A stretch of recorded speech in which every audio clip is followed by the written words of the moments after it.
So బొద్దింక అధోగ్రస్ని మనం చెప్పుకున్నాం. తర్వాత మనం చూసినట్టయితే మెడ లేదా గ్రీవము అని ఉంది. మెడ లేదా గ్రీవం. సో పొట్టిగా సన్నగా వంగే లక్షణాన్ని కలిగి తలను వక్షాన్ని కలుపుతుంది. భాగాలు గుర్తుపెట్టుకోవాలి. బేసిక్స్ మనం కొన్ని చెప్పుకున్నాం. బొద్దింకలో బేసిక్స్ కానీ లేదా కీటకానికి సంబంధించినటువంటి బేసిక్స్ మనం కొన్ని చెప్పుకున్నాం అనమాట. కీటకం అంటే ఎలా ఉంటుంది? తల, ఉరము, ఉదరము. సో ఈ మూడు భాగాలు బేసిక్స్ అలా గుర్తుపెట్టుకోవాలి. అలాగే ఈ తలని అలాగే వక్షాన్ని లేదా ఉరముని కలుపుతూ ఉండేది మెడ. దీనికి ఆధారాన్ని ఇస్తూ పృష్ఠభాగంలో ఒక జత, ఉదర భాగంలో 2 గ్రీవ ఫలకాలు ఉంటాయి. మెడలోని కండరాలు తలను అన్ని వైపులా తిప్పడానికి తోడ్పడుతూ ఉంటాయి. సో ఆ మెడలో ఉండేటటువంటి కండరాలు దీన్ని అన్ని వైపులా కూడా తిప్పడానికి ఉపయోగపడుతూ ఉంటాయి. పృష్ఠభాగంలో ఒక జత, ఉదర భాగంలో 2 ఫలకాలు ఉంటాయి. గ్రీవ ఫలకాలు అంటారు. అండర్లైన్. గ్రీవ ఫలకాలు వాటిని ఏమంటారంటే గ్రీవ ఫలకాలు అని అంటారు అన్నమాట. తర్వాత ఏంటంటే వక్షము లేదా ఉరము. బొద్దింకలో ఇది 2వ క్రియాత్మక ప్రాంతము. మొదటి క్రియాత్మక ప్రాంతం ఏంటి? అదే మరి బొద్దింకలో మొదటి లైన్లో చెప్పుకున్నామండి. ఒకసారి తీయండి. మొట్టమొదటి క్రియాత్మక దేహ ప్రాంతాల దగ్గర మనం చూసుకున్నాము. మొట్టమొదటి లైన్స్లో ఒకసారి చూడండి. తల, వక్షము, ఉదరము అనే క్రియాత్మక దేహ ప్రాంతాలు కలిగి ఉంటుంది అని చెప్పుకున్నాం కదా. బొద్దింక చదునుగాను కోలగాను ఉండే కీటకం. ఇది పిల్లలో కాంతి ప్రసరించని భాగాల్లో పగుళ్లలో దాగి ఉంటుంది.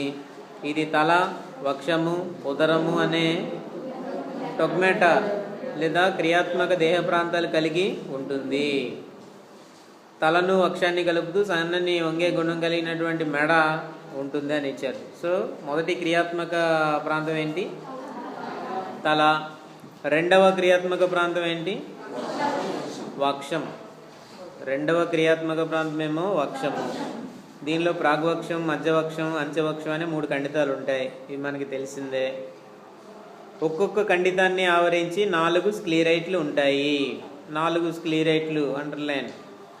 ఒక్కో ఖండితానికి 4 స్క్లీరైట్లు ఉంటాయన్నమాట. పైన ఉండేదాన్నేమో పృష్ఠఫలకం అంటాం, కింద ఉండేదాన్నేమో ఉదర ఫలకం అంటాం. పార్శ్వ భాగాల్లో 2 ఫలకాలు ఉంటాయి. ఇటువైపు ఒక ఫలకం, ఇటువైపు ఒక ఫలకం. 2 ఫలకాలు ఈ పక్కన ఆ పక్కన ఉంటాయి. వాటినే ఫ్లోరా అని చెప్పుకున్నాము. సో ప్రతి ఖండితానికి ఎలా ఉంటాయన్నమాట? పైన ఒక ఫలకం ఉంటుంది, దాన్ని పృష్ఠఫలకం అంటారు. కింద భాగంలో ఒకటి ఉంటుంది, ఉదర ఫలకం. ఈ పైన ఈ కింద ఉండేదాన్ని కలిపి ఈ పక్కన ఒకటి, ఈ పక్కన ఒకటి 2 ఫలకాలు ఉంటాయి.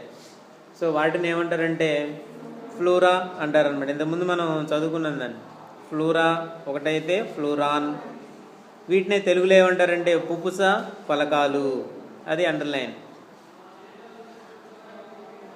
పుపుస ఫలకాలు అని అంటే ఫ్లోరా అని అర్థం అన్నమాట. పుపుస ఫలకాలు అని అంటే ఫ్లోరా అని అర్థము. వక్షం యొక్క పృష్ఠభాగంలో ఉండే 3 ఖండితాలు, 3 ఖండితాల పృష్ఠ ఫలకాలను వరుసగా ప్రోనోటం, మీసోనోటం, మెటానోటం అని అంటారు. ఈ 3 ఖండితాల పేర్లు ఏంటంటే ప్రోథొరాక్స్, మీసోథొరాక్స్, మెటాథొరాక్స్. తెలుగులో అయితే ప్రాగ్వక్షము, మధ్యవక్షము, అంచెవక్షము లేదా అగ్రవక్షము. సో ఇలా పేర్లు పెట్టుకున్నాం. ఇవి ఖండితాలు. ప్రాగ్వక్షం అనేది మొదటి ఖండితం, మధ్యవక్షం 2వ ఖండితం, 3వది అంచె వక్షం. ఇవి ఖండితాలు అన్నమాట. వీటిని ఏమంటాం మనం? ఖండితాలు అని అంటాం. ఈ ఖండితాలుగా ఉండే ఒక్కో ఖండితాన్ని మనం తీసుకునేటట్టయితే పైనేమో పృష్ఠఫలకం ఉంటుంది, కిందేమో ఉదర ఫలకం ఉంటుంది. సైడ్లు ఎలాగూ పుపుస ఫలకాలు అనేవి ఎలాగూ ఉంటాయి. ఫ్లోరా కామన్ అన్నిటికీ, 3టికి కూడా. సో ఈ పృష్ఠ భాగంలో ఉండేటటువంటి ఫలకాలకి కొన్ని పేర్లు పెట్టారన్నమాట. ఉరము లేదా వక్ష భాగంలో ఉండేటువంటి పృష్ఠ ఫలకాలు ఎన్ని చెప్పండి? పృష్ఠ ఫలకాలు ఎన్ని ఉంటాయి? లెక్క ప్రకారంగా ఎన్ని ఉండాలి? ఎన్ని మన ఖండితాలు ఎన్ని? వక్షంలో ఉండేటువంటి ఖండితాలు ఎన్ని? 3 ఖండితాలు. ప్రాగవక్షము, మధ్యవక్షము, అగ్రవక్షము అనే 3 ఖండితాలు ఉంటాయి.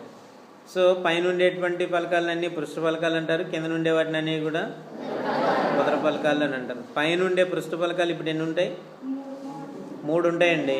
దాన్ని పెద్ద విచిత్రం ఏంటి ఆలోచించడం, పెద్ద 3 పృష్ఠ పలకాలు ఉంటాయి, పైన 3 ఉదర పలకాలు ఖండితాలుగా ఉన్నాయి కాబట్టి ఏ పలకానికి ఆ పలకం సెపరేట్గా ఉంటుంది. ఒక్కొక్క ఖండితంలో ఒక్కొక్క పృష్ఠ పలకం ఉంటుంది, ఒక్కొక్క ఉదర పలకం ఉంటుంది.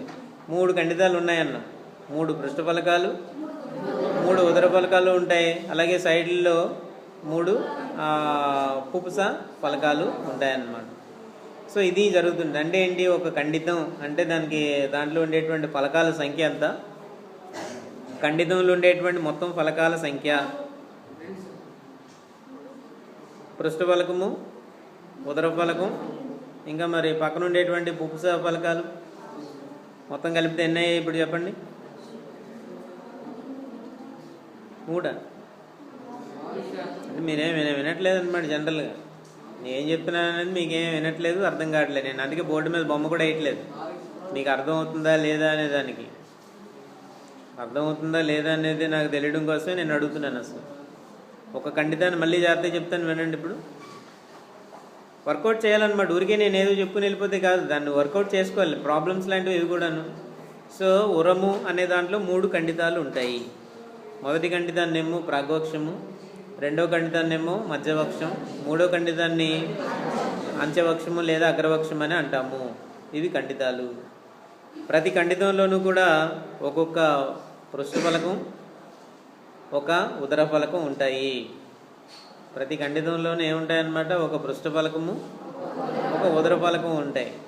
రెండు వైపులా ఒక పుపుస ఫలకం ఇటువైపు, మరొక పుపుస ఫలకం ఇటువైపు ఉంటాయి. అప్పుడు ఎన్ని ఖండితంలో ఉండేటువంటి ఫలకాల సంఖ్య ఎంత? 4 ఫలకాలు ఉంటాయి.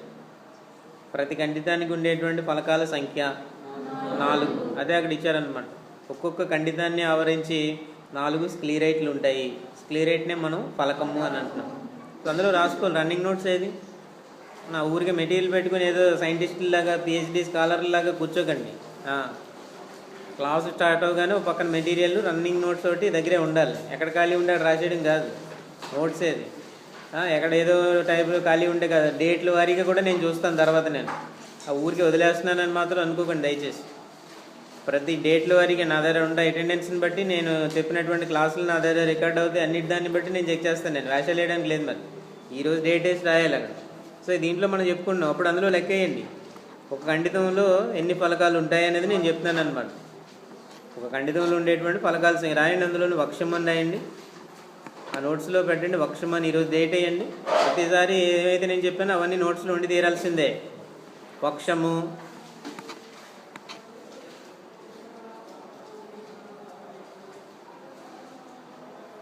మూడు ఖండితాలు ఉంటాయి.